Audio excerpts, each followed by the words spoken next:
All right.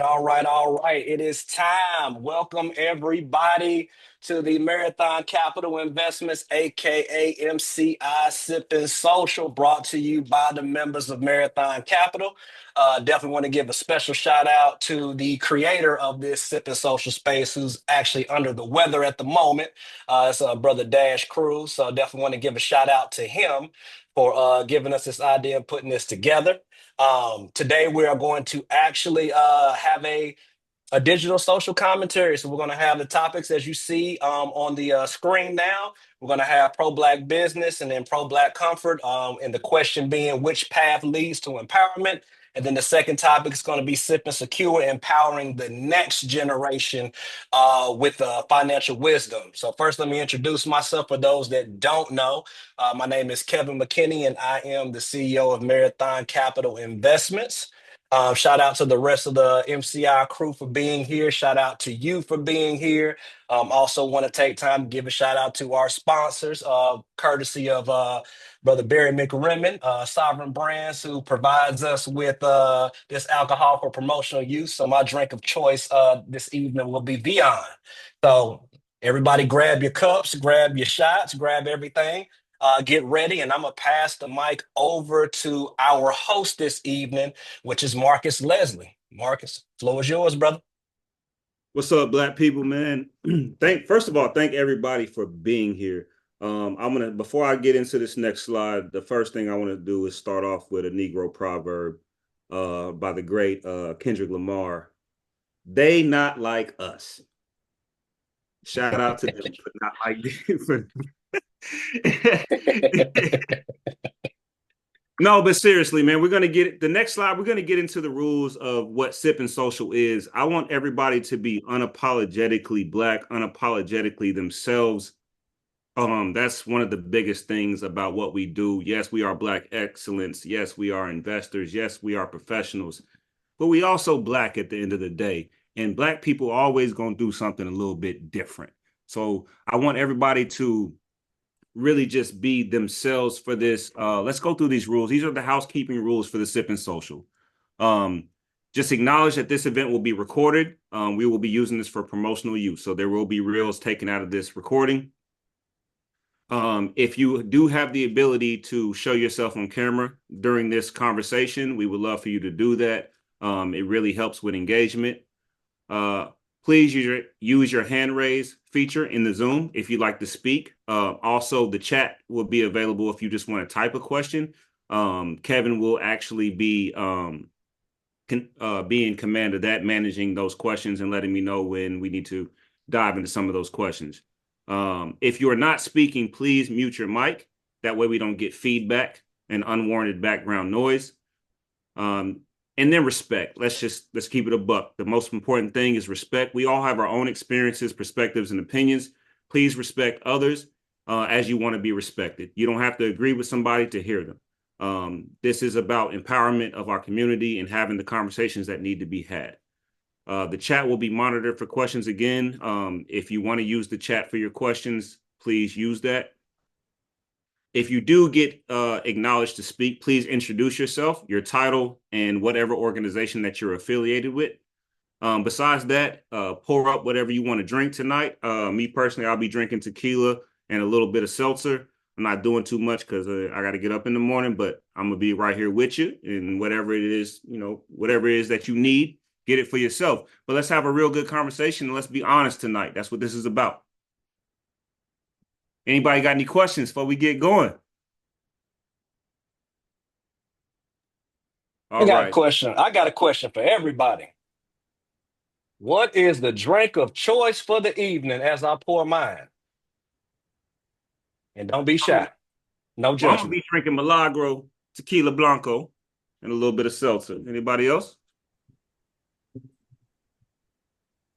Dina, what you got? I know you got something. I can see it on your face, Dina. I do not. I'm drinking coffee. And we got a question already. Will the recording be available to the attendees afterwards? Yes, it will. We will be posting it on our YouTube channel. So the full recording will be on our YouTube channel. The reels will be on our social media pages as in IG and Facebook. All right, man. Let's get straight into it. Everybody grown and everybody got kids and everybody got to go to work tomorrow. Let's get it. All right. So the first part of it is a layered question and layered concern within our community. Everybody always talks about supporting Black businesses. So the biggest question is, are you pro-Black business or are you pro-Black comfort? And pro-Black comfort means, are you supporting Black business because you think that that is the most important thing to our community? Or are you going where you feel like it may not be Black, but you're getting the most value? So pro-Black business or pro-Black comfort? We're going to start there. What do you lean towards? I can speak on that, brother. Hi, everybody. My name is Tanisha. I'm the operations manager of Marathon Capital Investments. I'm gonna start off by saying I actually do a little bit of both. A little bit of both. Like, I understand what it means and it's a mission within our community to raise the income in this piece, right? We want to keep circulating our dollars within Black pockets. So that's absolutely necessary. But I also realize that though I know that we're slightly behind because of history, and that we may not always be equipped with exactly what we need, we can still get her done. So I'm going to go to the mom and pop Black-owned shop to go get the coffee if I can. Just because it's a way for me to be able to look these folks in the eyes and be like, I'm here to support you. So I usually stick in the middle. Level of comfort is necessary and needed, but that's usually where I stand.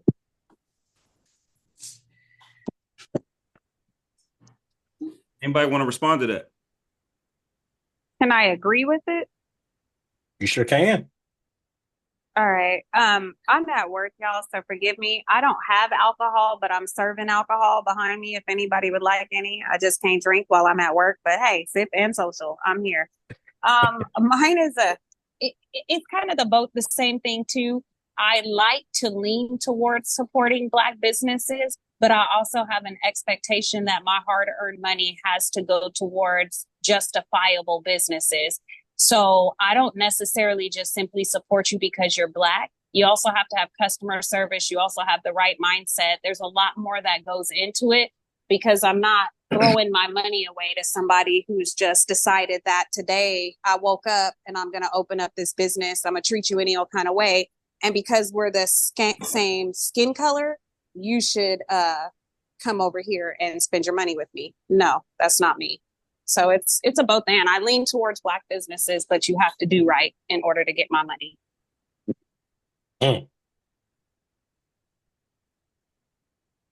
Let's keep it going. Who else? Yeah, come on now. Don't be shy. Let's do it. I agree with what she said as far as like Black businesses. Like it don't matter if it's a Black business or not. If it's a bad business, it's bad business. If it's good business, it's good business. You know what I'm saying? Like I feel like a lot of Black people expect Black people to fuck with them just because there's a Black business. But if you ain't doing right, I ain't gonna fuck with you. So yeah. Simple as that. I ain't know what the hell you was doing, and I ain't gonna fuck your shit up. We got hot mics.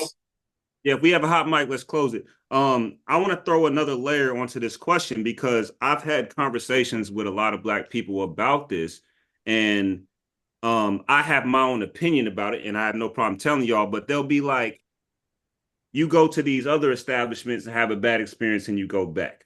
Secondly, hell no, I don't. Because if I have a bad experience, I don't care if you're Black or not, I'm not going there. I am absolutely a boycotter. I'm one of those people that boycott. But how do y'all feel about that? Because I've had people express to me, I'm going to keep going back until they get it right. I'm going to give them my opinion. I'm going to give them feedback on the service that I receive, but I'm going to keep going back because I feel like they can't get it right unless I expect that from them. How do y'all feel about that? Because me personally, if I go and I'm not feeling it, I'm not coming back. I'm gonna jump on that one. We are very similar in this case. We've talked about this before, Marcus, but I'm one of those people to where, depending on how the interaction is with you, because once I find out that you're Black owned, I'm gonna actually have a conversation with you some way, shape, or form. Like when we had our summit, once we found out Catch 25 that was black owned. Me and the owner, went to the side and had a conversation. So my thing is always going to be, it depends on, if I bring some criticism to you, it depends on how you take it. So if you know how to take constructive criticism and something is off, then I may come back just to see if you fixed it. If you know what I'm saying, especially if we had that conversation and you want to bust. But if it's a situation, to going back to what Jamila said, if the customer service is off from the beginning, I know we have a lot of situations to where we may not always have the funds to be able to do things the same way that our counterparts may do it initially. We have to build up. But one thing that is free is customer service. So if I can't have a conversation with you in regards to the things that I see to help you get better, then I'm not coming back. I don't give a damn who you are. That's just how I am. Because like I said, on the other end of it, if I have a bad experience, chances are you're probably not going to meet the owner of most of the white establishments. So I'm one of those people, just like you, Marcus. We both are boycotters of it. If it ain't up to par, I'm just not coming back. But like I said, long and short of it, it really depends on how you take constructive feedback. If I find something that was an issue. I'm gonna jump in there because initially when you brought this up, Marcus, I was in full agreement with you. Then I thought about a more relevant experience. So I'm sorry, you want us to introduce ourselves? Ramon Cooper, service COO for Marathon Capital. And many of you who do know me know that I spent some time living in Waco, Texas. Waco, Texas has believe it or not, a pretty heavy Hispanic population, white population, and blacks are probably the minority, whereas in a lot of places, our Latina brothers and sisters are the minority, or maybe Asian or other backgrounds. But the Latinas have a lot of places they can call home in Waco. I say all that to say there was this bar that had opened up, I'd say roughly about a year and a half ago, 2 years ago, Hangover Bar and Grill. And it was one of the few places I think we could go that provided black music, provided black food, provided black servers. And in some ways, I'll say they had the model wrong. I won't say the customer service was terrible. They were always polite and friendly, but you were in Waco, Texas, and they were charging for sections. I'm talking about they charged the first night they opened, they wanted to charge $200 to sit down at a table and $500 for a booth. And I don't think they realized where they were at. Look at Dina's face. And at that time, I had actually didn't talk to the owner herself, but ran into her brother. Didn't know it was her brother at the time, but just rapping, talking to people, found out it was her brother, provided some feedback. Now, don't know if they took it or not, if they just realized people was going to stop coming. They shifted a little bit in the sense of what they were doing in terms of sections and tables, but marketing pieces, I was trying to kind of let them in on what my experience had been in Waco, and was happy to kind of connect with them because I had gotten to know a few other prominent black business owners within the city, and not receptive to that part of it. Long story short, we continued to go back whenever they was open. Now, they hours didn't match what was on Instagram, didn't match what was on Google. They still had the best wings in Waco, but it was hit or miss. We continued to go back, but the prices, so you got what you paid for, right? So I think that piece, the drinks were fairly cheap, and the wings were decently priced, and they were the best in Waco. So we will put up with the fact that they were hit or miss on their hours. And sometimes we catch them and the door be locked. Sometimes we'll walk in, but we got news, man, troubled news that they closed for good about 2 weeks ago. And I think some of that is, Dina said, oh, wow. But I think some of that is in part to them, to your point, Kevin, not being receptive to feedback, because I think they could have had an opportunity to flourish a little bit more in Waco had they been willing to lean in to alternate models. They have another establishment in Killeen, which I think does very well. But the population is different. That's a military base down there, and so they're looking for folks to get drunk. I'm no shade to the vets. I'm just joking. I know we got mixed company. My daddy a veteran, just so y'all know. I don't want nobody to think I'm shading the vets. I'd like to speak on it. Marcus, I was pretty much in agreement. Kevin, you pretty much was on the same page, and then Ramon following up with the same thing. Um, in terms of wanting to, do business with Black people, right? But then also expecting a level of service, that's going to match your competition for what the industry in which you're in. But then two, also, Ramon, just to kind of speak to what you just said about your experience out there in Waco. I don't know if y'all have heard, but they just recently shut down the turkey leg hut in Houston, which was a very popular thing. I think the bigger question is, because we seem to see this a lot. I know, like, one of my favorite places that I like to go to out in Dallas, it also closed down. So is there a connection with either maybe Black businesses and maybe startup where we just don't know and we don't have the know-how and the knowledge? Because there seems to be a very common theme, whether it's the business shut down due to taxes, through zoning, through the health department, through different things. Maybe that's an avenue to where we should probably create a network or something like that to look at the overall community and how can we provide assistance for these Black businesses for them to thrive. If your goal is to, just to be in a food truck, that's cool. If your goal is to expand larger and be a franchise, like, how can we help you do those things and avoid those pitfalls that these other Black owners and Black businesses have continue to face before you? So I think that there's a larger question at hand, more so than the service level in itself. I mean, because that's one part of it, yes, but then there's the business side of it. Ramon has his hand up. You can go ahead and respond to that. Yeah, so I think that's an interesting question you posed, Dominique. But how many of us know these business owners well enough to get an understanding if they were connected with Chamber of Commerce in their respective areas and locale? Because it's my understanding that that's the purpose of some of those organizations, is to help them pull together resources, professional development, go through some growth opportunities so that they can uplift one another. Again, I just go back to Waco because it is a small town, and again, me knowing one of the more, I'll call him prominent entrepreneurs in the area, because he's been able to thrive now since I think it was 2014 or so when he started his barbershop, and now has a promotion, like he has branded gear now, and he also does some other things with his space as an event space. And he kind of just hits me to kind of how the chamber has been good to him. And so there's the Black, I think, Business Chamber of Commerce, but he's also or there's at least a minority one. I'm not sure if it's all Black. But then there's also the city of Waco, and he goes to both, right? For the very reason that you just articulated and described. So I think that goes back to Kevin's initial comment of how receptive are you to feedback? Well, you got to go seek it. And in some ways, that's not just a comment or survey card or listening to me ramble at the bar with my first night at Hangover. Some of that is actually going to the Chamber of Commerce to figure out how you can thrive, because there should be businesses there that are doing well. And that's what you should kind of replicate in terms of business model, not necessarily saying your brand or what you're trying to put out there.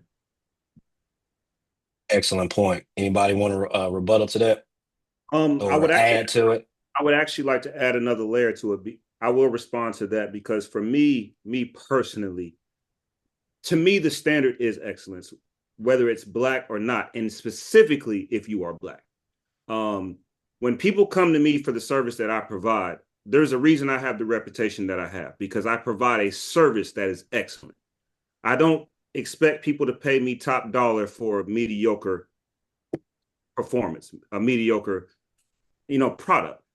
The standard is excellence. So the question that I have on that is, how much of a responsibility do you feel as a Black person to support Black-owned businesses despite where they are in their process? Because I've had a conversation with a person where they were kind of like, back what we said earlier, where they were like, it's kind of our job to complain about what's wrong and ensure that they get to where they need to go because it helps our community. But for me, I don't believe in that. I believe that we should be uplifting the standard of excellence. Bring me the standard of excellence. And if you eventually get to the standard of excellence, then I can support you.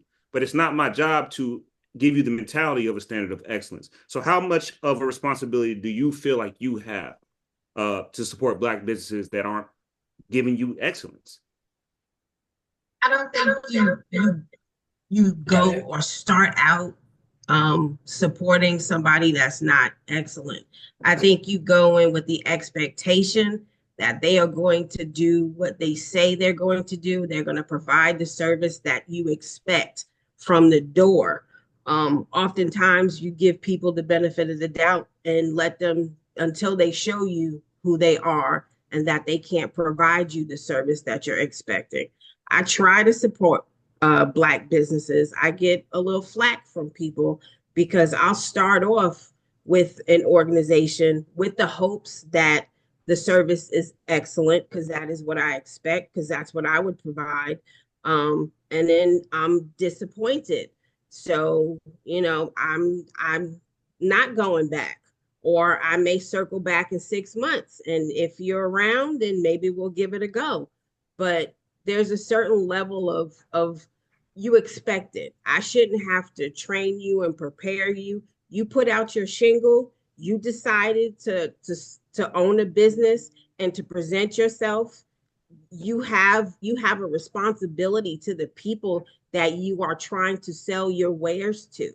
And if you can't honor that or keep that responsibility, then you're not worthy of my money, my business, my respect. So then you need to reset your priorities and start over.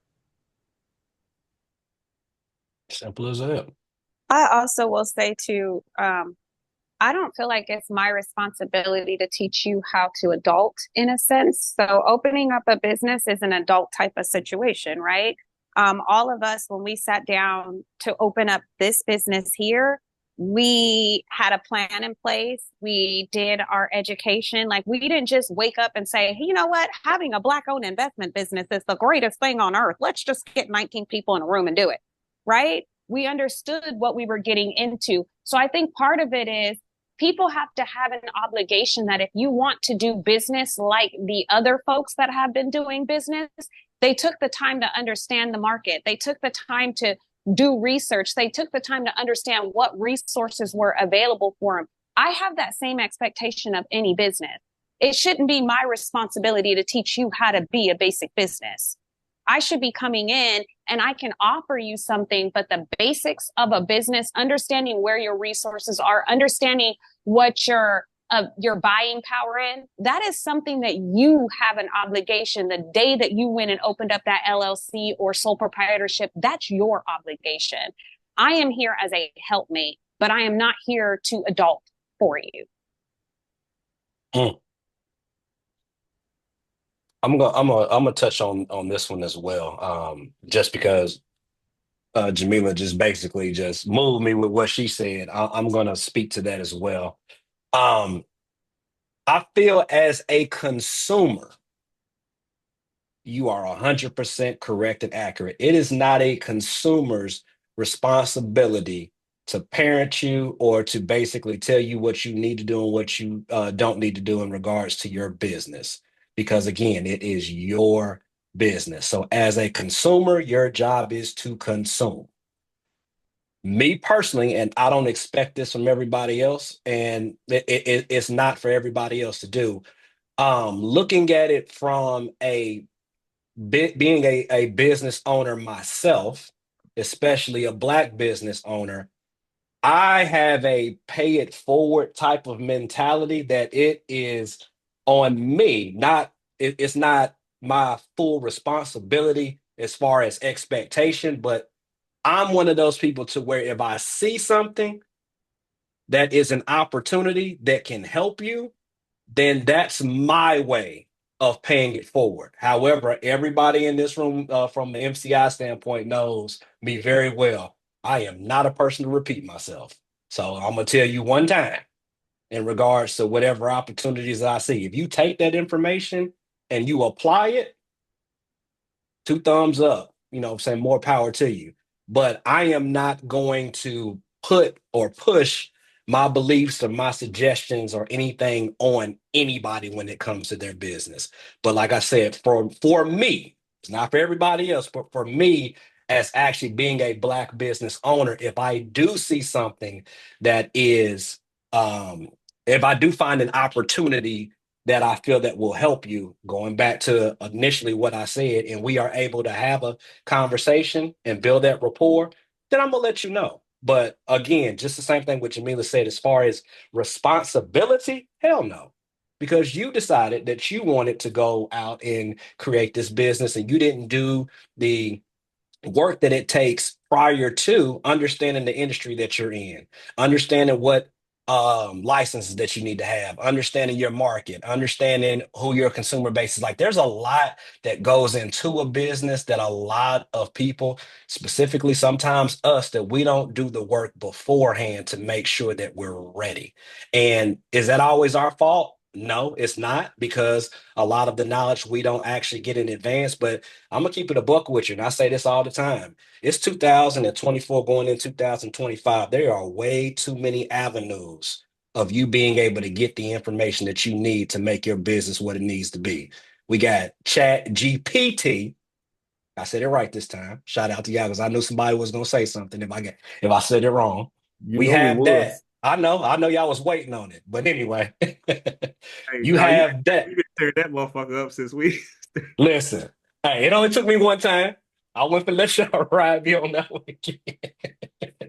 But yeah, you got YouTube University, you have Chat GPT, you have as Ramon said, you have the Chamber of Commerce. There's so many different avenues that are available. I think that a lot of our Black business owners just don't take the time to do so, whether that be they don't understand it, or they don't want to put in that extra work, or they just don't know. So, that's my 2 cents on it, just to kind of give a little bit more, put a little bit more meat on the bone. If anybody wants to rebuttal that or add to it. That's funny that you said that, because we're in the same boat in that regard. Like, as a consumer, yeah, I'm not obligated to tell you anything, but just as a black person to black person, and I see you, an opportunity, like you said, for you to improve or, do something, I feel like I'm doing my civic duty. You know what I mean? To just kind of ensure, just to help you. I mean, now, like you said, it all depends on, those 3 things that we kind of hit on just a little while ago. Like, are you receptive to it? Right. Your attitude, different things like that. Like, because it's a slippery slope. Because some people, they don't know how to take criticism, and different things like Definitely. that. And now you getting escorted out of somebody's establishment type of thing. So, because you wanted to volunteer, but at the same time, like, too, you don't want to be in a situation to where, as a business owner, maybe every time people coming up to you all day long telling you how you can improve your business. So it's again, it's a slippery slope. I get it. Whether you say something or not, that's on you. But yeah, I'm kind of in the same boat as you, though. Just I owe it to you. I want to see why wouldn't I want my brother to succeed? I'm gonna start business with you until I can't. And then if I can't, it is what it is. Right. From my experience, that's been kind of one of the problems, though, when it comes to our community, because the word community for me really means something very specific. Because community means ownership. In most of our communities, we don't own our school systems. We're not in charge of our curriculum. We're not in charge of the food in our grocery store. So community means something very specific to me. But that has been one of the issues I found when I support Black businesses, because I am adamant about doing it. I just don't tolerate less than value. I don't. Right. I will not. The problem that I've had, if you think about any other business, what do they have? Surveys. They look for the feedback. They pivot based on the feedback. So if I'm giving you the feedback and your response to the feedback is get out, you know what I'm saying? Or, you know what I'm saying? Like, the only business I know that gets terrible feedback and still doubles down on what they doing is Popeyes, because they running with that. You feel me? But I'm just saying, like, for me, that has been one of the biggest problems especially where I live, in the Black part of our community where I live, is that we're not getting the value up front. And then if you say something about it, the response has been aggressive. And it's like, dog, bro, I'm here spending my money, the money I work for. And I'm spending it with you because I want you to succeed. You know what I'm saying? And your response to me giving you that feedback is aggression. It's like, dog, I'm not coming back. But I would also do the same thing. My daughter's on this call. You can ask her what happened when we went to Popeyes and then went crazy. I'm not going for none of that. I hold the same standard for everybody, but specifically when it comes to us, because if I'm supporting you, I'm already expecting that standard to be here. I need that from us. All right, we got some hands up, but before we get to that, man, Oasis, Caribbean and Jerk Chicken in Huntsville, Alabama has entered the chat and says, I see your Popeyes and raised you 5. Because that customer service is terrible, but we definitely go back. And I know we all have been cussed out at Popeyes, and I bet every last one of us still be eating Popeyes because I know I've been cussed out at Oasis plenty of times, but I'll be there at 3 a.m. getting that chicken. But Man, anyway, I was about to pull somebody out the window at Popeyes in front of my kids. I had to reel it in. all right. Looks like Ramon had his hand up, and then Jacinta or Sterling is next in line after that. So Ramon. Yeah, no, this comment is quick. It actually goes to what you just stated, though, Marcus. I think anytime you have disappointment, that's a natural result of unmet expectations. The reason why we go back to Popeyes, the reason why we would continue to go to Oasis is because our expectation was still met. The standard was met. We didn't go to Popeyes, or we don't go to Popeyes, we didn't go to Oasis because we were expecting this wonderful customer service experience. In fact, you probably, if you ever came to Huntsville and visited one of us when they were open, we would probably warn you, they're probably going to be rude, but it's going to be the best jerk chicken that you have ever tasted in your entire life. And so the expectations there, if I go expecting bad customer service, it's like the place Last Resort or Dick's Last Resort, right? Their motto is that they're supposed to talk rude to you. They put funny hats on your head. They joke on you, and people go back because that's the expectation. So it's no different. And so I think the issue or the challenge is that if you're talking about some of these maybe Black-owned companies that may be offended, is because their expectation or their thought is that they're providing you this superior level of service. You said the standard of excellence. And so they may think that they're providing excellence. You say that this isn't excellence. And so that's where we get the misalignment at. But if people are willing to understand that this is what I'm not here to do, and that's what they're selling, we'll go back because you just talked about it. There's 2 good examples. I will go back to Popeyes, and I go every time I go to Huntsville, I ride down Ride Out Road just to see if Oasis is open. If they open. Oh man. All right, Jacinta or Sterling or both of you. You guys are up. Love and peace to everybody but Raymond. Raymond looked like he just at the bar waiting for somebody to leave out drunk so he can go rob him. Hey, he's still Black Friday shopping. Yeah. Hey, my boy But said he's gonna get it out the mud. Being 51, man, I see we done forgot what our Black excellence was. So when I hear us talk about it, we trying to get back to something that we lost. Cause we used to have our own everything. I think looking around when you don't got that development for us to have a section, like the Mexicans in Bowling Green, they got their own section. They basically bought the Black section and turned it into the Mexican section. So they got a place where they can generate their commerce, set their restaurants and their standards the way they want to. And we don't have that infrastructure. Like we might have a restaurant that's in the middle of about 9-10 other restaurants that been there, and we trying to establish us. And if we don't have that thought of having excellence on our mind, you'll see that close down while the other ones keep running smooth. So I think we just gotta get back what we lost when we had our own Black excellence, like what we doing with our company. I think we'll be all right. But we're gonna have a couple of scragglers get in there who want to open a restaurant because they think they can make money off of it, and it don't work after about 6 months.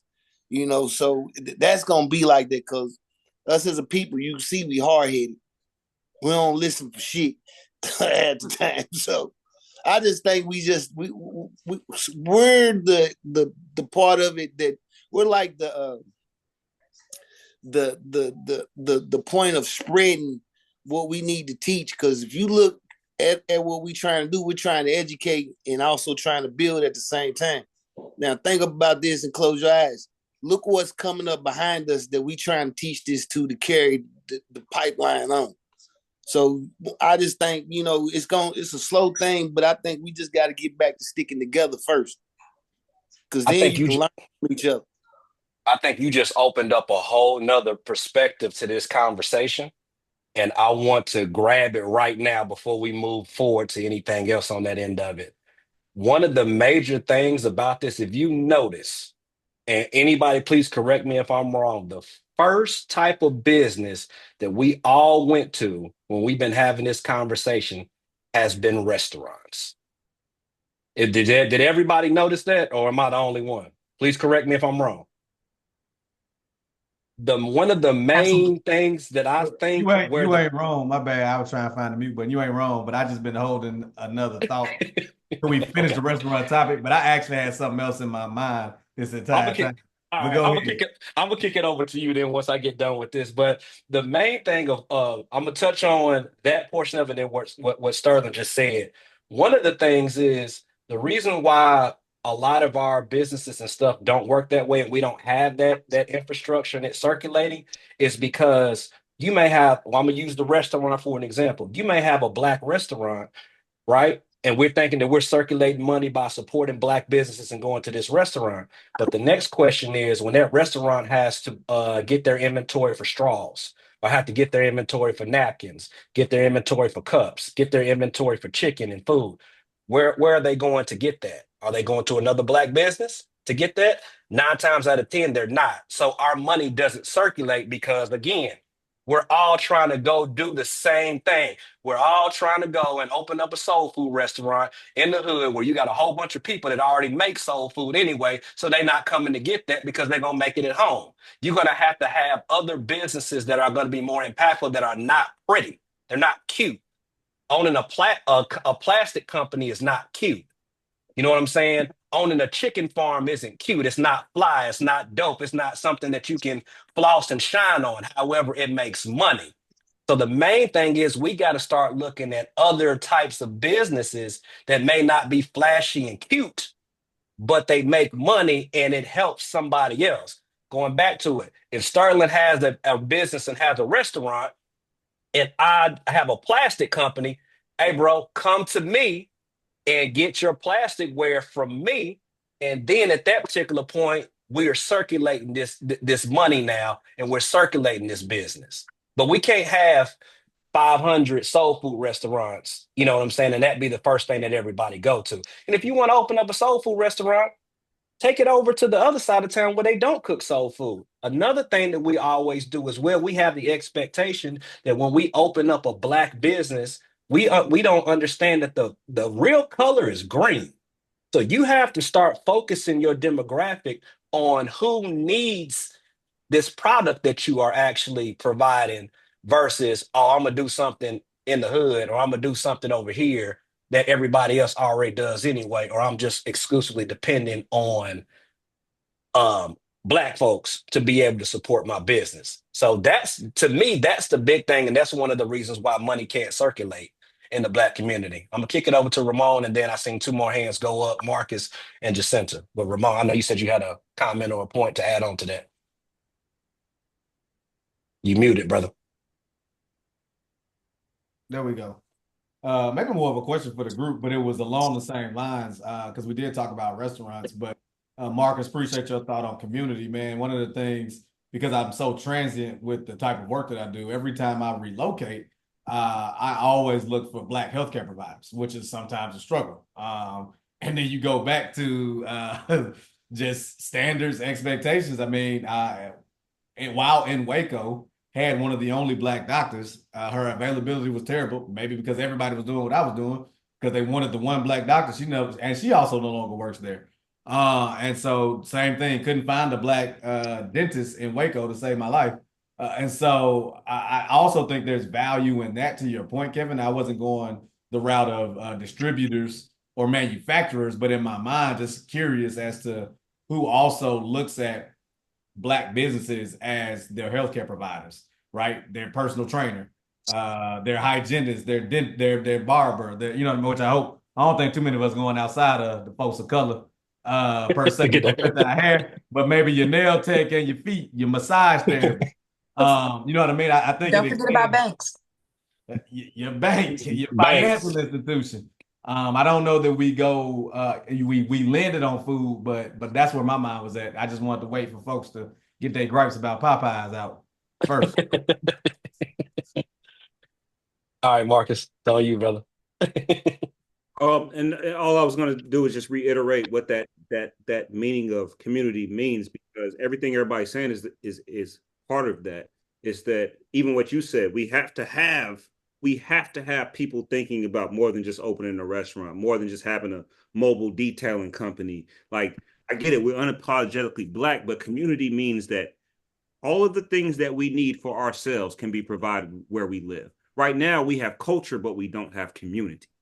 When we go to the grocery store, it's not owned by us. The people that are in charge of our children's education don't look like us.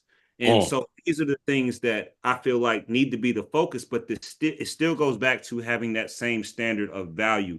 Like, you can't give me poor value and think I'm just going to support you. If a Black person is run for mayor of your city, you still hold them to a standard. That's a political office, but you hold them to a standard. It's about what is best for me as a Black person. If you're voting correctly, it should be what's best for me.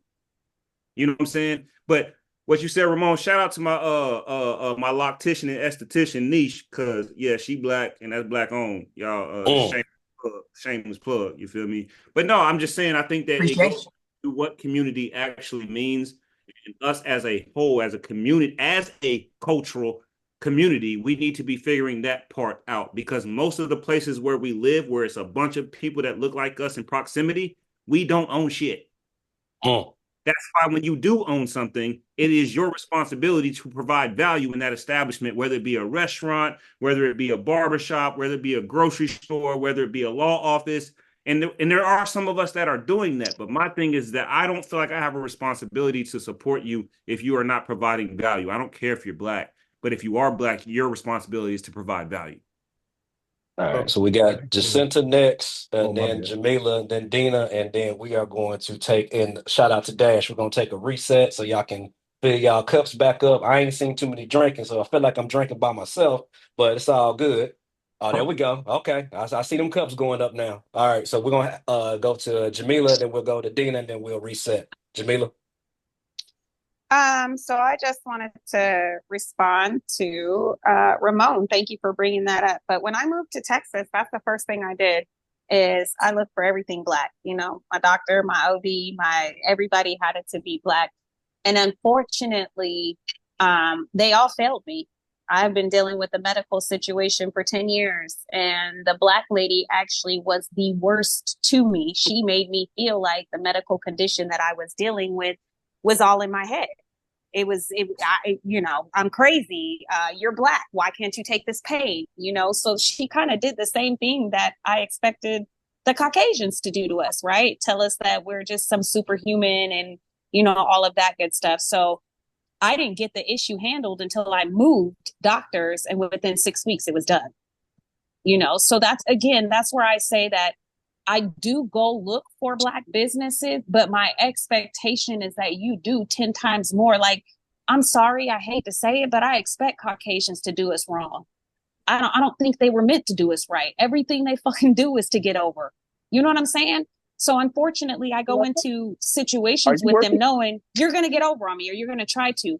What I don't expect is that when I come support the person that looks like me, that you have the same mindset of the person who doesn't look like me that I expect to get over on me.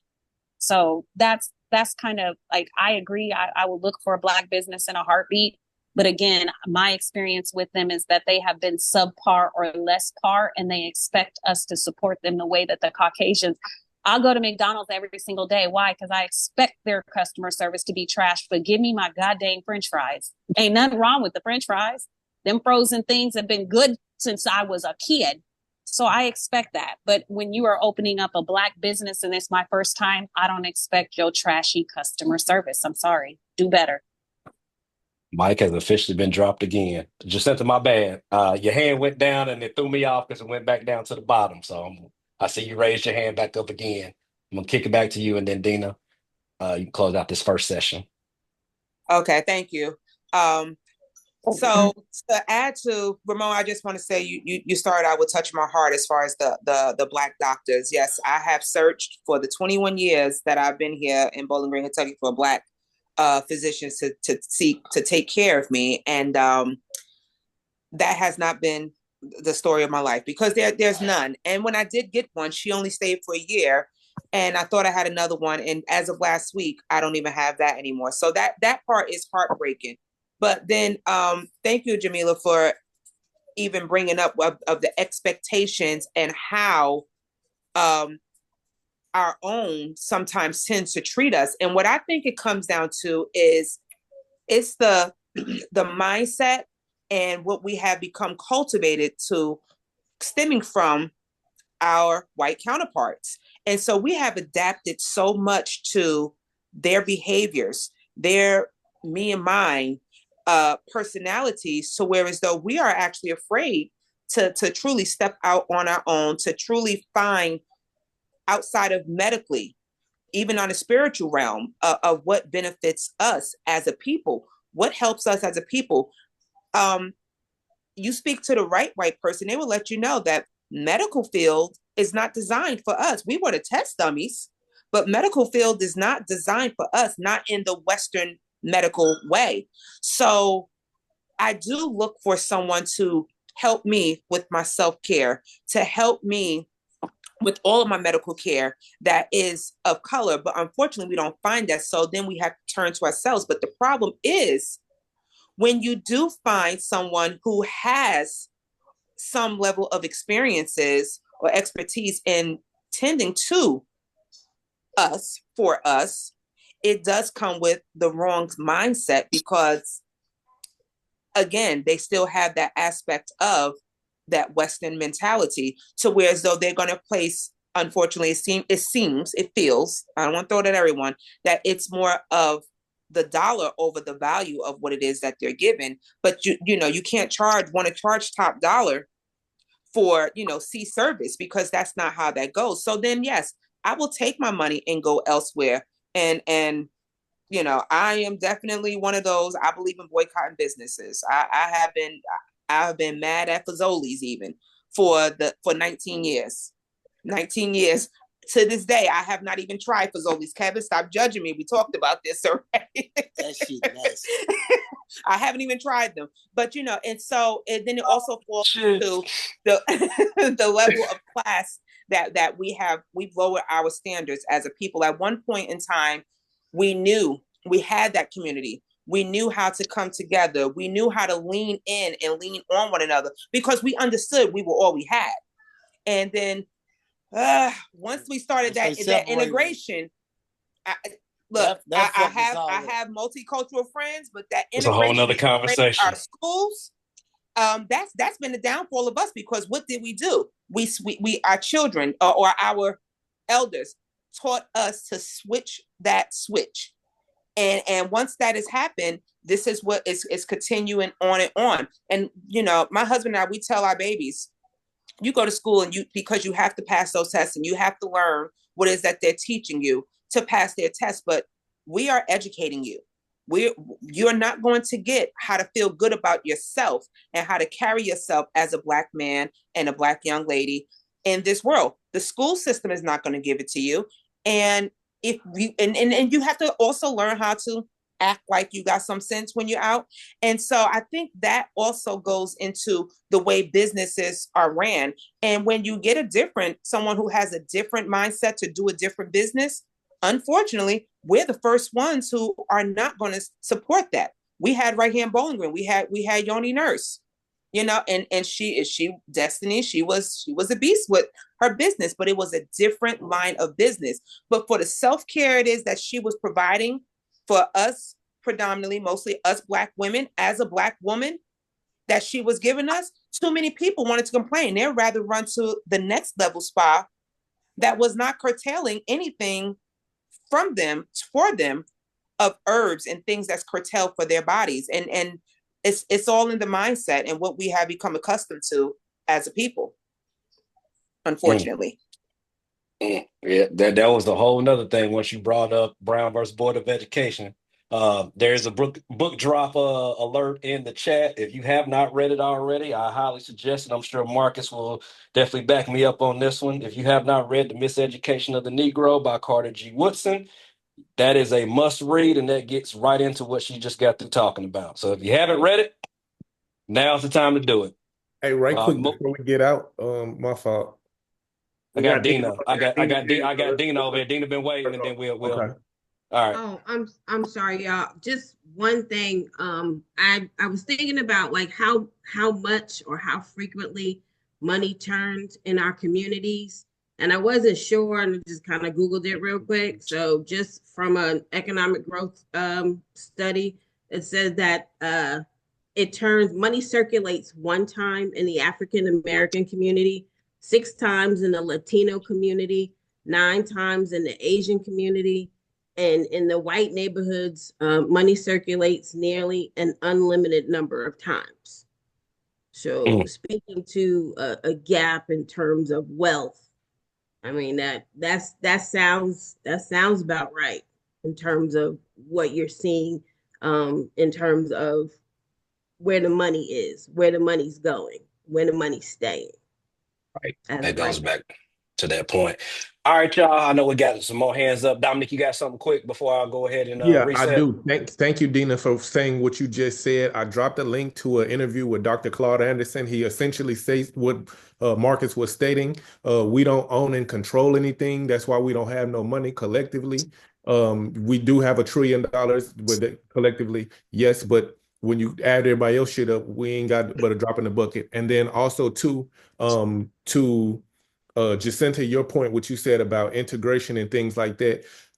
I can't say some of them shit that on camera, but I will say that if y'all listen to Joe Madison, rest in peace, he speaks about integration and he states that it means more than just sharing. It means the sharing of resources, power, and responsibility. So when you talk about integration being the downfall of Black people, yes, when we were all we had to rely on one another. And when we integrated, yes, we gave up all of those things, such as our own leagues, our own taxi cab companies, our own businesses, along with some other things that happened along the way to kind of aid in our downfall. But those were just some of the things. So I just wanted to, put that piece in there to confirm, tying it all into what y'all was saying, where we got other people actually out here speaking to the masses saying the same thing.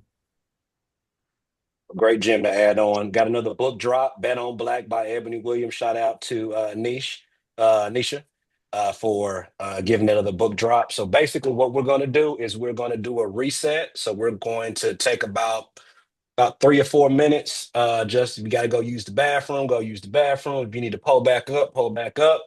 If you want a fellowship, exchange social media handles or whatever for a networking tool for anybody that's in here that may not know somebody else, now's the time to do so.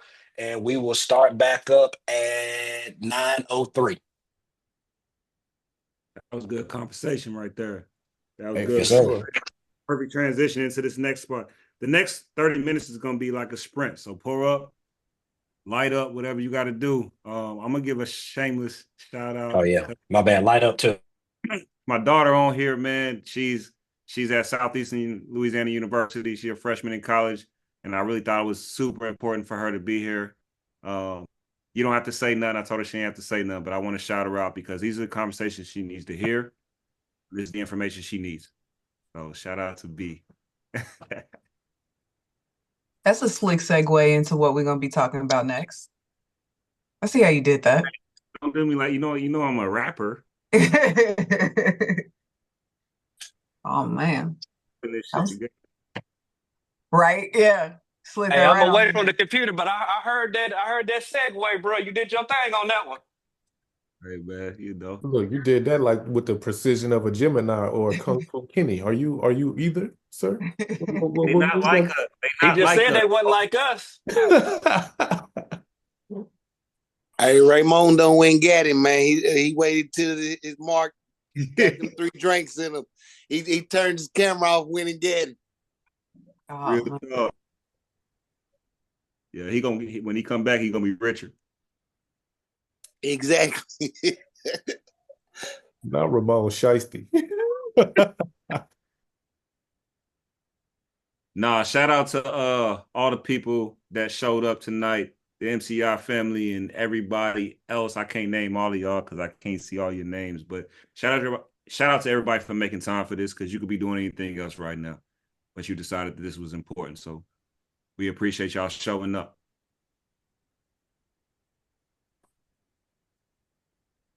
Jamil, Barry, you I'm ain't just gonna say, you over there looking like a cool cat. I mean, we see you. You know what I'm saying? You living that good life. You know what I'm saying? I just want to shout you out, bro. Keep doing your thing. No, I had a day. I'm glad to be here with you. That's how I really feel right now. Hey, y'all know what the litmus test for what we talking about? That we might get to see it or we might not, but we gonna get to live long enough because I see all of us as young. This Jaylen Brown, when he talking about building Black Wall Street up with all this NBA money, I want to see if he's gonna be successfully able to do this and what it's gonna look like.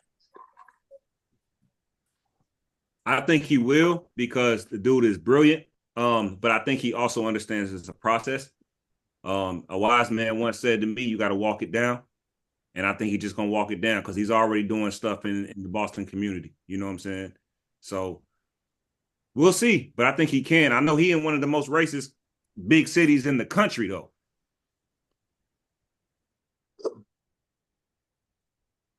You know they'll tear us down before they let us grow. So before that happens, we got to make sure it's enough dollars behind it to make sure it works. Yeah, and you can be one person with a lot of money, but you got to have allies and you got to have infrastructure. And that's why group economics is so important, because the thing about it is, if it's multiple people putting their money together, you can't stop one. It's easier to stop one person from being able to build up versus stopping a group of people that all have, their own say-so, have their own money into it. And that's what makes what we do at Marathon Capital Investment so unique, because we got 21 different intelligent Black people that have their own plans, own mindsets, and own things that they want to do and want to see accomplished. And we're able to put our money together, because without the money or without the economics, nothing moves. So, you can do all the hand holding and all the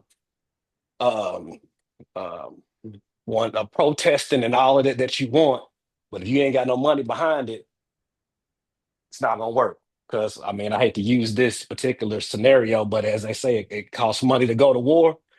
War is not just what's fought on the physical battlefield. There's different ways of war. So if that money ain't right, none of it matter.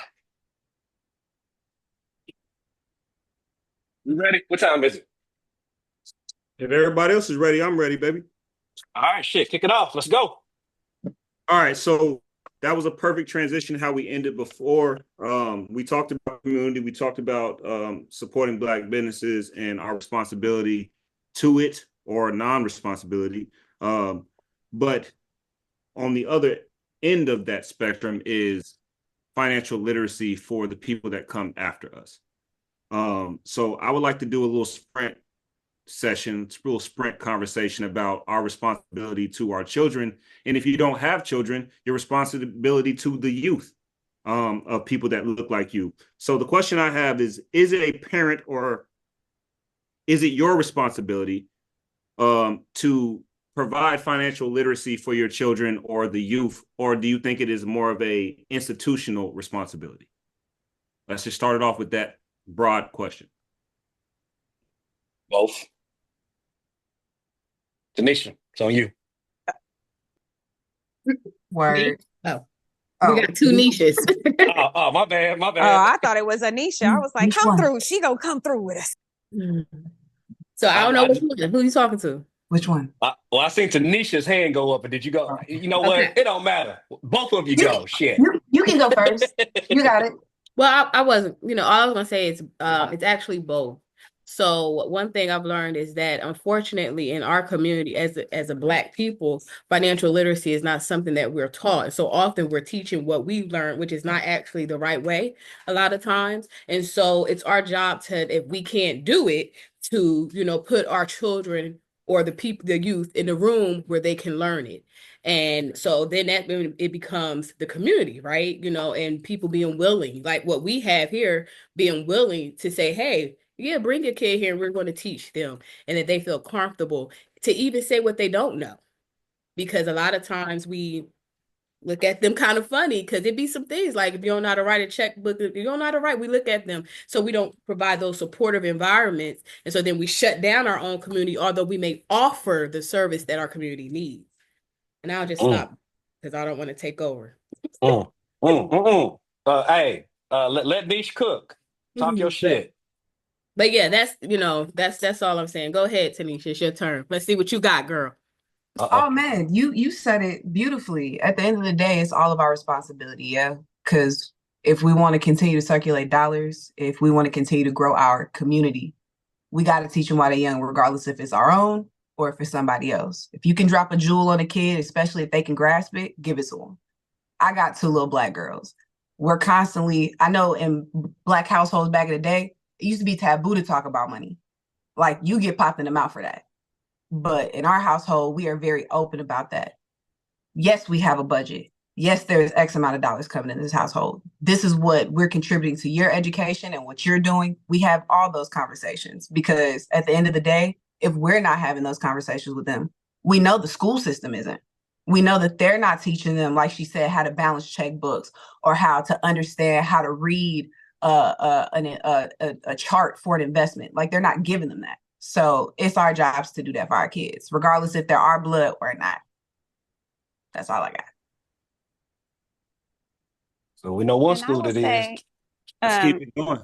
I had a different experience. So the schools that my kids all went to, I purposely looked into the education, what they provide, and all of that school good stuff. And I was very strategic to make sure that it aligned with my goals. So my son, when he was in school, he actually did have a class that taught how to write a checkbook, how to balance. Like, their whole project was, you're going to have this much money coming in. This is your income. You have these bills going out, like, balance this checkbook, right? But I do think it's a both and. However, I do think that we have to admit as a culture that we don't know what we're doing, and that we are sometimes behind the 8 ball, and what we think is right is not always right. And so humility is key in this situation, because we will have to humble ourselves to go say, hey, I understand money to be like this. And a lot of people have an unhealthy relationship with money. And so you have to unlearn that unhealthy relationship in order to learn a healthy relationship, in order for you to be able to educate. And that, to me, is the missing key piece right now. We need to unlearn where we are right now, because if any of us were where we wanted to be, I'm pretty sure we wouldn't be working our 9-to-5s. That's all. Hey, yo, real quick, Jamila about to be famous. She been dropping the mic all damn night. She been having some damn gems, some bars, or whatever you want to call them. She been dropping them all evening. So I just want to take time out to say that. Marcus, hands up. Back over to you, brother. Hey, Jamila, shout out to you, because that's absolutely the truth. The thing that keeps coming through my mind, we talked about community before, but there's this thing that keeps coming through my mind. Everything is not your fault, but everything is your responsibility. So I think it's definitively our responsibility to make sure that we educate our children, because the people that are going to educate our children do not want them to know what we have found out. They're teaching them what the things that they are teaching them within their system are designed to keep them where they are. They do not teach ownership. They do not teach investment. They do not teach these things. We figured it out. It was not our fault that we didn't know. Some of us, thank God, some of our parents actually put that into us. They taught us that. They educated us that way. But a lot of us, we figured it out. Some of us, we learned from each other. We taught each other. So why would we not teach our kids? My kids know how I feel about money and our responsibility to the money. My grandfather taught me every dollar should have a job. My grandfather taught money gravitates to the people that treat it the best. I was taught that. I didn't learn that in school. It is absolutely, to me, our responsibility to impart that on our children. And if you don't have any, the kids that are around you, whether it be your nieces, your nephews, your cousins, the little nigga on the you meet, the whatever it is, if you have access to them and you can teach them what you have learned, we don't have to know everything, because the things that we learned, it is our ability to learn more. But if you have the knowledge, I think it is absolutely definitively our responsibility to pass it on, because we were not taught it. And the people before us were not taught it. I think it's absolutely our responsibility. Everything ain't your fault. It's not our fault that our people are where we are, but it's our responsibility to get us out of here, because ain't nobody gonna do it for us. I gotta add on to that. And this is something that I haven't heard from a lot of people, but this is my way of thinking in regards to speaking to some kids and some youth in regards to that. One thing that we also have to understand is everybody's household and everybody's home may not be structured and loving the way that ours may have been or is or whatever growing up. So with that being said, it's in order for us to get to where we're trying to go, it's not starting from the bottom and building their way up, in my opinion. Because let's say we go to a speaking engagement. I know Brandon does some speaking engagements. I've been asked to do some speaking engagements as well when it comes to the youth.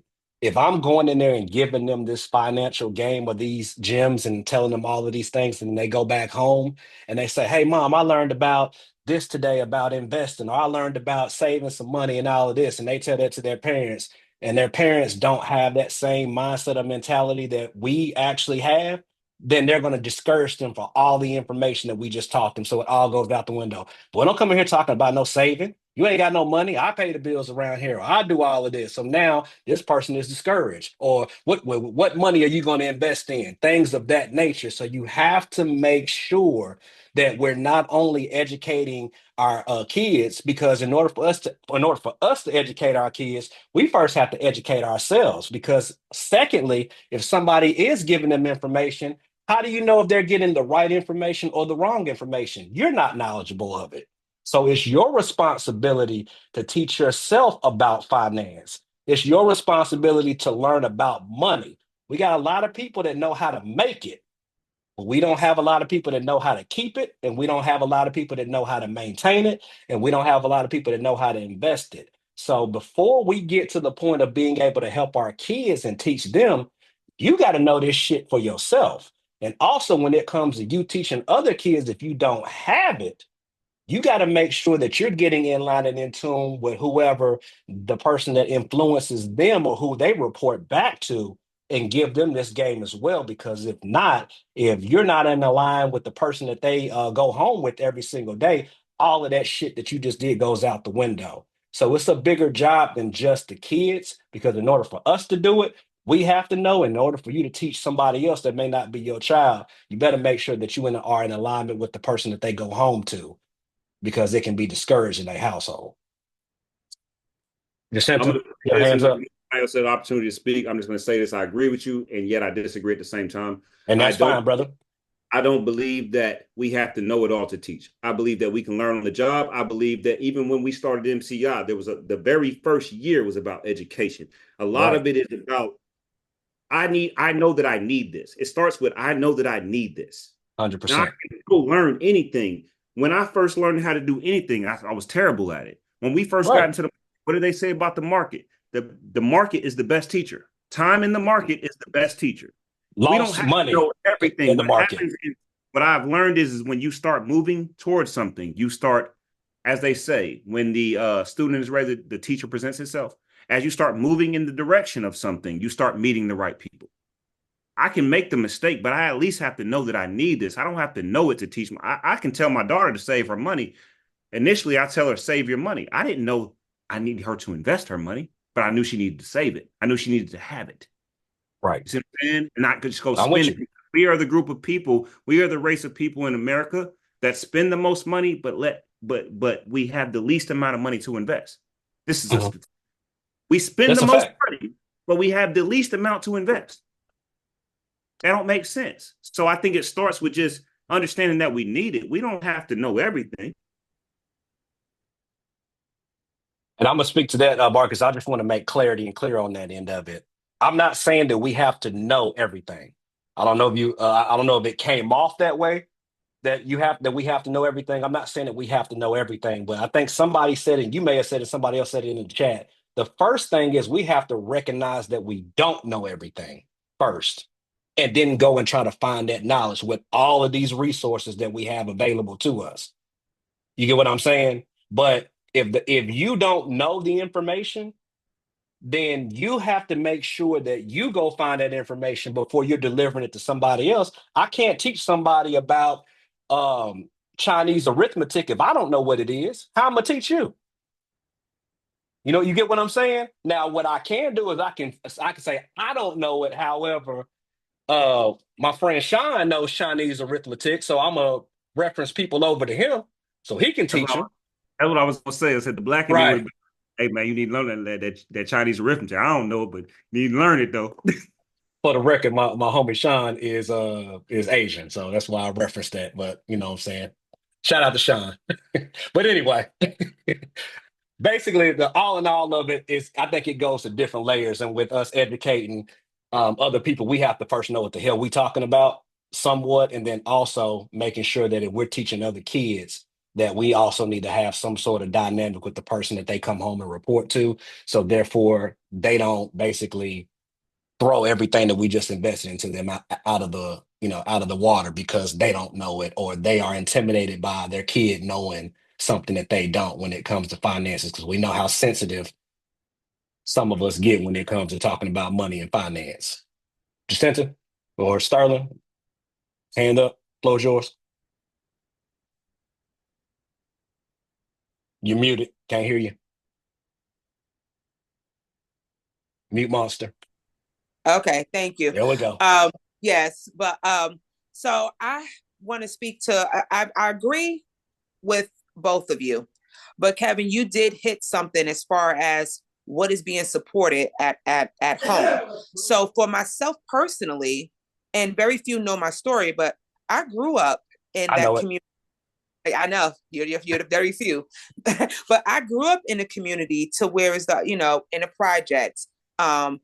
Both parents were addicts up until I was damn near grown. So the money that we had was to survive, and Lord knows, of course, there was welfare involved. And so there was no money to save.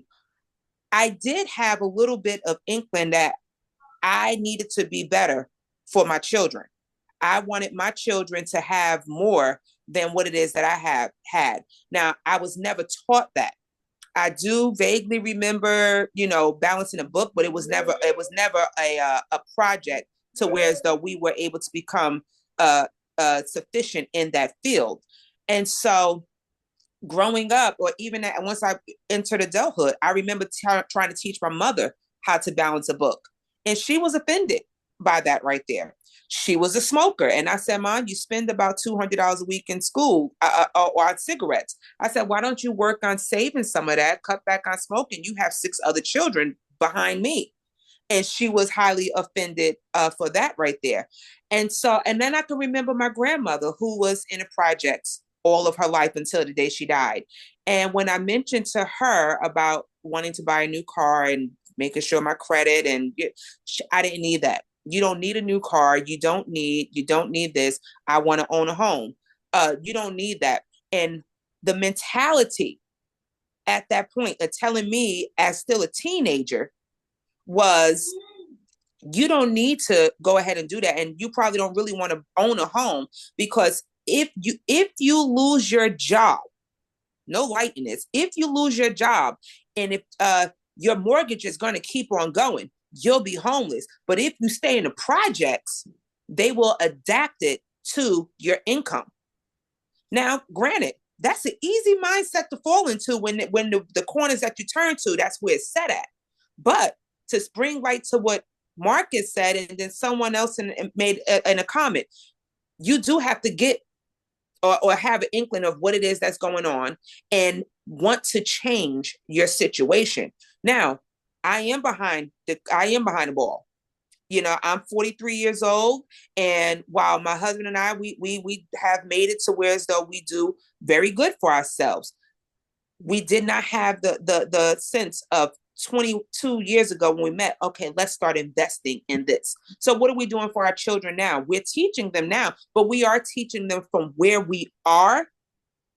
And we do have years to make up, but thankfully they're only 18. But that seed was planted at a young age to do both for me personally, to stay where I'm at and just pretty much survive, or to end, rather, I should say, to push a little harder. So because I didn't want what was laid out before me. I didn't want to stay at only what was laid before me. They ain't think she was gonna meet a nigga like me.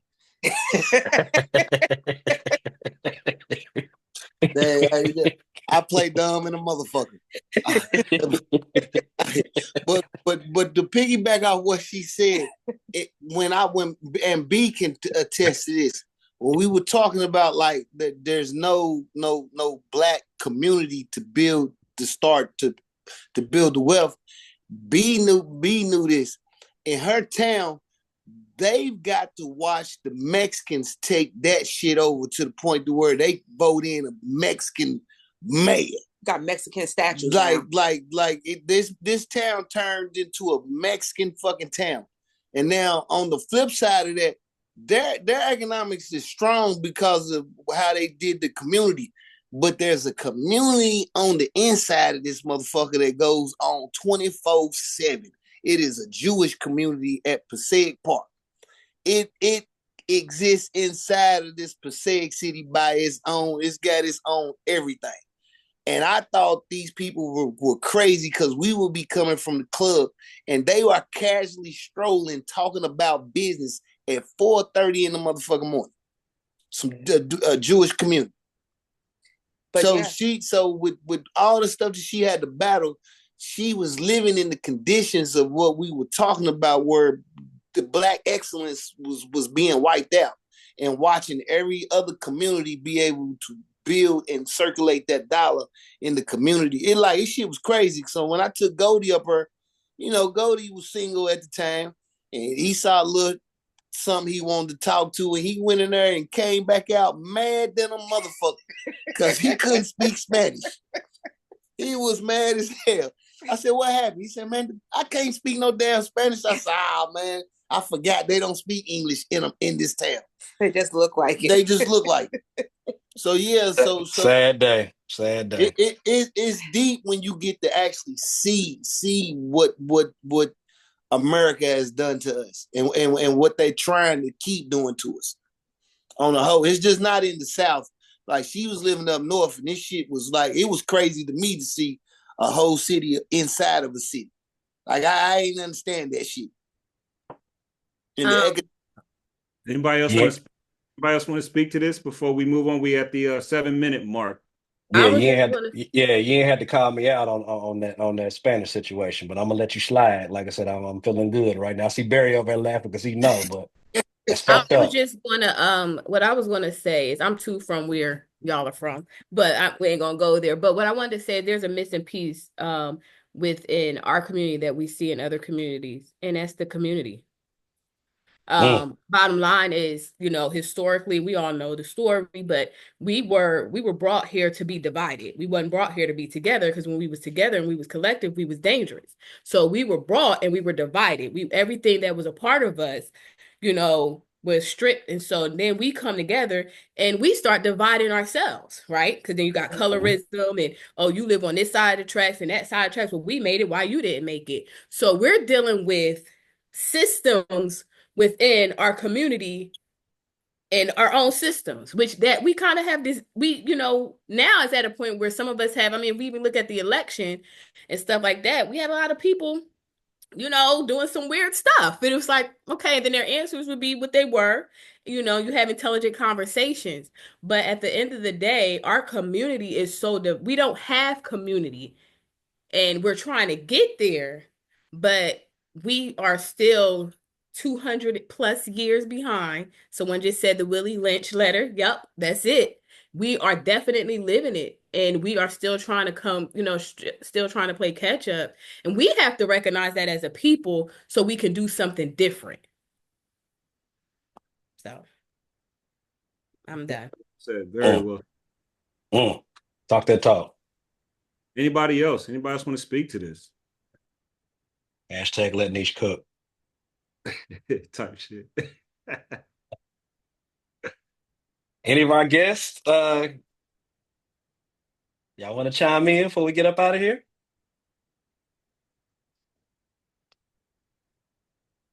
I do have a question. Jacinta, you put in there the Willie Lynch letter. Has anyone ever asked their white counterparts if they read that? I've never asked my. I have never asked. I have, and They ain't getting ready to talk about they it. have not even heard of it, and I've asked several, and they've not even heard. Actually, as early as last week, I had this conversation and had never heard of it because it's a part of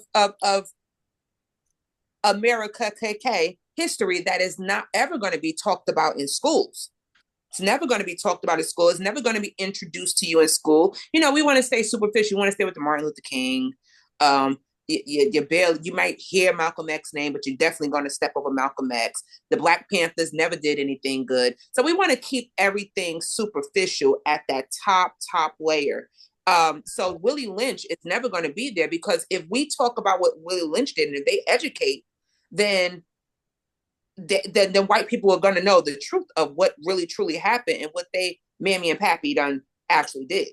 So no, they don't know about Willie Lynch because where is it? You have to hear the name to think about it enough to have to actually go and dig for it before you even know that that's a name that should be researched and read up on. So no, they've not heard of it. I think that's one of the most frustrating things when I have conversations with Black people when they talk about how college isn't important. And I know it's not all people, but I hear it a lot because college is not solely about going and getting a job. At the higher education level, you do hear about Willie Lynch. You do hear about these things that they hide from us because there are professors that make sure that you do. But, you know, systemically within undergrad, within obviously grade school, they're not really going to hear about that a lot. But when I was in college, absolutely we heard about it. One of the most influential professors of my life. Professor Baskins. Man, look, dog, you know where I went to school. I know. Yeah. The miseducation of the Negro, that's my alma mater. That's Carter G. Woodson. That's my alma mater. They made sure we knew. And I just don't like that narrative that a lot of Black people are teaching their youth that we, you know what I mean, that we're not getting this information. No, that information is there. I don't want my kids to go to school, go to college because they can get a good job. I want them to go because when you go to college, it opens your minds to something else, especially if you go to the right one. But that's neither here nor that's not about this conversation. I was just responding to what you said. You know what I'm saying? I asked because I actually did it today with about 5 white women. And we was having a conversation. It got kind of, I said, so I just want to know, have you ever heard of Willie Lynch? And they were looking at me and I was like, okay. Yeah, they heard about that shit. Because these are white women who love and who want to give to the community, who want to help. So, you know, if you don't know, that's what I deal with every day. Never heard of it. Okay. And how it came up was that Coleman thing, you know. The sundown town. That's how it came up. And so it went into that. So I was just curious because a lot of the things, even when we think of financial literacy, even, you know, our counterpart, our other cultures who are in the same economic area, right? You know, you have some that's low who've been in the project, the trailer parks and all, they're still up one because they still have a little more community. Like they may be farm or be poor, but they know to come together and we're going to farm and we're going to get all this together and we're going to make some money. And that's how we survive. Community. So it's still all applied. All right, y'all. Well, Marcus, we're a minute before time. Hey, y'all, I appreciate everybody for coming to this. This was amazing. This was exactly what we needed it to be and what we wanted it to be. This conversation was great. I appreciate everybody's engagement. Even if you didn't say anything, I appreciate you being here because that's part of it. I'm just going to end it like this. Remember to be what you seek because at all times, somebody's watching you. Have a great night, y'all. Peace and blessings. Good night. Peace, y'all. Good night.